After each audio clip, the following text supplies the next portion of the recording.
sa kamatayan ni Kristo na wala ang kapangyarihan ng kasalanan.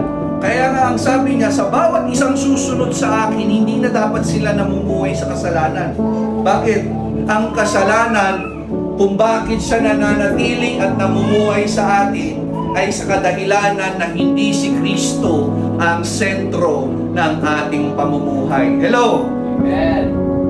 Huwag po nating alisin yung katotohanan na yung kasalanan hanggang ngayon may kapangyarihan doon sa mga taong hindi namumuhay kay Kristo. Christ's death on the cross is enough for us.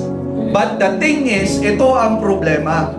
Ang mga taong namumuhay sa kasalanan, bagamat sinasabi nilang sila'y mga mananampalataya, ay nangangahulugan na ito'y kasinungalingan.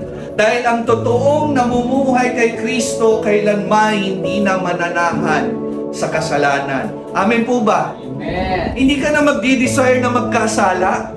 Kasi kung ikaw talaga ay totoong tagasunod ni Kristo, ang una mong gagawin, susupilin mo ang iyong sarili. Hello? Susupilin mo yung sarili mo. Anong sabi ni Paul?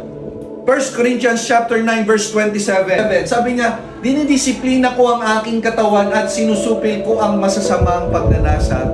Ito. Ano daw yung susupilin natin? The desires of the flesh. Mga masasamang pagnanasa. Hindi nyo po yung kaya sa sarili ninyong kakayahan. Hindi nyo yung kaya sa sarili ninyong kakayahan.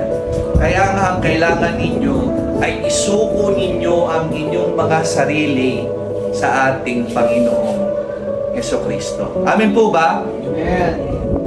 Kaya nga po wala tayong ibang kalaban dito. Hindi mo kalaban yung katabi mo. Hindi mo kaaway yung mga tao sa paligid mo. Ang kaaway mo mismo yung sarili mo. Hanggat hindi mo sinusupil yung pagnanasa ng iyong sarili, patuloy at patuloy kang magkakasal. Because sin will lead us to death.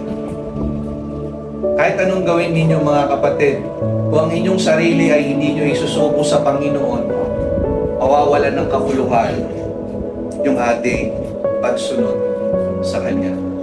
Marahil sinasabi mo mananampalataya ka, pero ano ang totoong katayuan ng taong nananampalataya sa Panginoon?